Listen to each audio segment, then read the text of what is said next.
Alright, guys, it looks like HAARP is being resurrected and saved from destruction because it looks like they were planning on bulldozing this facility here after the U.S. Air Force said, look, we're done with it, we don't need it, and that's it. We're not going to fund it no more, we're not getting the money for it, and you have to stop and think about this. This is military branches connected to the federal government here, the Federal Reserve, that prints out as much money as they want. This is the biggest, baddest military industrial complex on the face of the planet. And if you think that they're going to come to you and say, oh, we don't have enough money for something, that's why it's shutting down, that's absurd. What has happened is, it's in my opinion and my belief, they have a massive new facility that is just secret.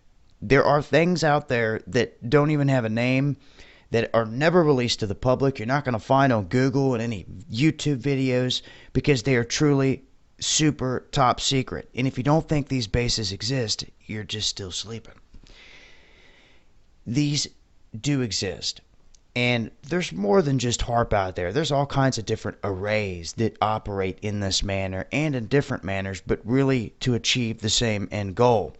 And when you want to talk about weather manipulation, this is something that right out the gate, Dutch used to talk about this a lot, about HAARP and other facilities and the signatures that they gave off, the frequencies that they use. They use these LHF frequencies, and they're sending this big burst of energy that explodes into the upper atmosphere right about 100 miles above our heads. This is the aurora zone, where the electrons come in from the sun and they hit our atmosphere and they start to light up different colors that you see. And this also gives theory to the electric sun and things of that nature. But in this zone, they are filling it with heat, and they admit that. And I just want to stop right there for a second. U.S. Air Force said it had no use for this anymore, so they handed the keys over to the University of Alaska that said, guess what? We want to keep this thing alive because we think that it has a lot of potential here.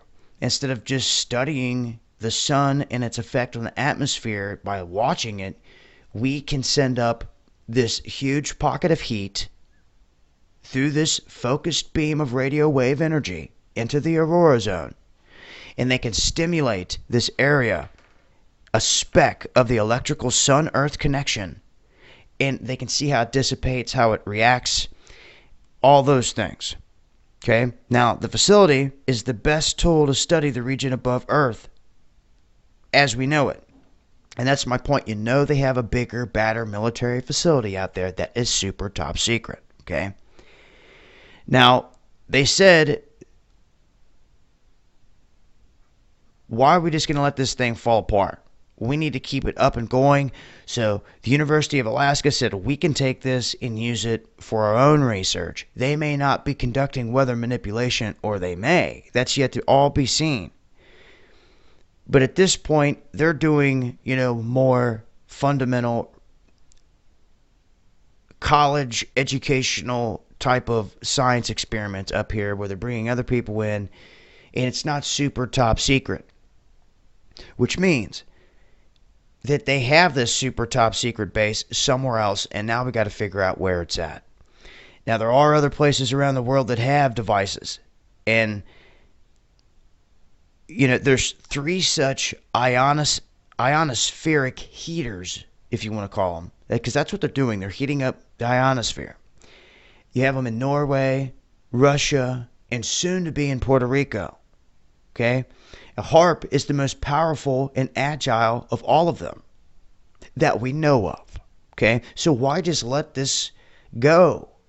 That's my point. They have to have something bigger and better. And they have mobile platforms. We've seen these out in the waters off of both coasts of this country, where these big arrays, radar arrays, these big balls and things of that nature, be coming through on these floating platforms, and they can set them anywhere.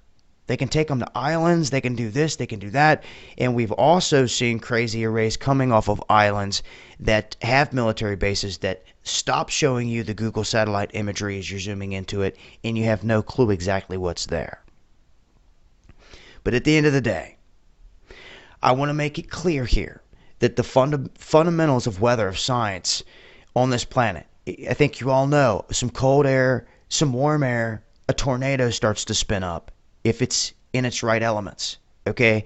Now, if you're a master at this and you study this and this is what you do, you see the concepts that are behind the forces of the wind, what pushes these hurricanes, these massive tropical storms, and we have a lot of them spinning up right now. Can't you see that if you have a large pocket of cooler air that may be disturbed, that just all it needs is heated up in the right aspect, that they have the power to do that? You see? So it's not conspiracy theory and wild, far-fetched stuff to think that they can blast a huge pocket of heat into a certain area and affect it, because they can. Now that you realize this, and you see that it's common sense, not conspiracy theory like they would want you to think, you see that it is possible. And if it's possible, why isn't there guys out here making strives to make a change?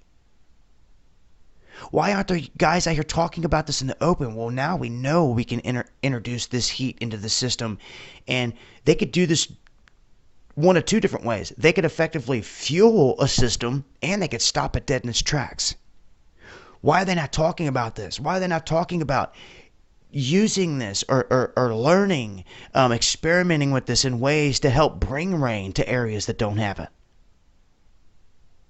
You're not hearing a word of none of it, because as soon as that cat's out of the bag, it's game over.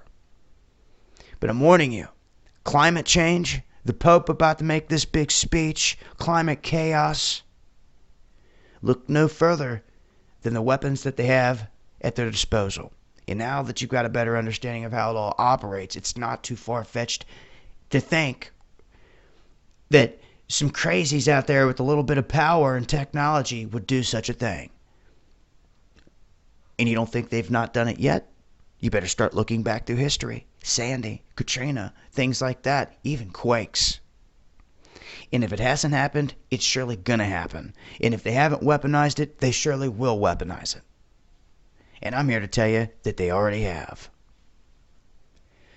And this new facility up here being taken over by the University of Alaska shows me that the U.S. military has a bigger, badder complex somewhere. And we have no clue at this point where that is. I haven't heard about it, so I'm going to have to keep eyes and ears open.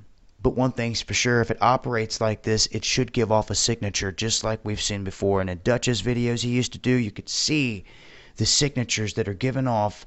And I even put out some videos giving off these signature waves coming from different areas, showing you that there's massive bursts of energy and waves coming from these spots. Okay? It's not like picking up just a weather station or a news station and picking up the ring around it. Okay? You're talking about huge waves that you can actually see in wave form coming off of these facilities. And you know that they're letting off that energy because you're catching it, you're seeing it. There's no denying it then at that point. So it's happening. And like I said before, why are they not talking about doing good things? Well, look at the world we live in. You can go on and on and on. Yeshua, he returns with the sword. Walk righteous. And hopefully we can get some righteous men in control of things of this nature, because that's what it's going to take. It's what it's going to take to build a utopia, a real beautiful earth. Can you believe it? That the technology exists here, that if we utilize it, we could create a very lush, beautiful planet right now. I want you to realize that. You don't have to wait for another Earth, another planet, another nothing. All you have to do is gain control of what you have here. This beautiful rock that gives us a chance to live here with blue skies and everything, as all these animals and creatures thriving. But you can utilize this technology, a righteous man can, and he could bring rains to the desert. Instead of building oil pipelines, we build pipelines to run water down to these areas. How about that? But you don't hear about that talk out there in the mainstream. Of course you don't. Because it's all about control of the people. All about control of the natural resources. And if you're not in it with them, well, then they look to out you. I'll leave a link. It's been Dabu7.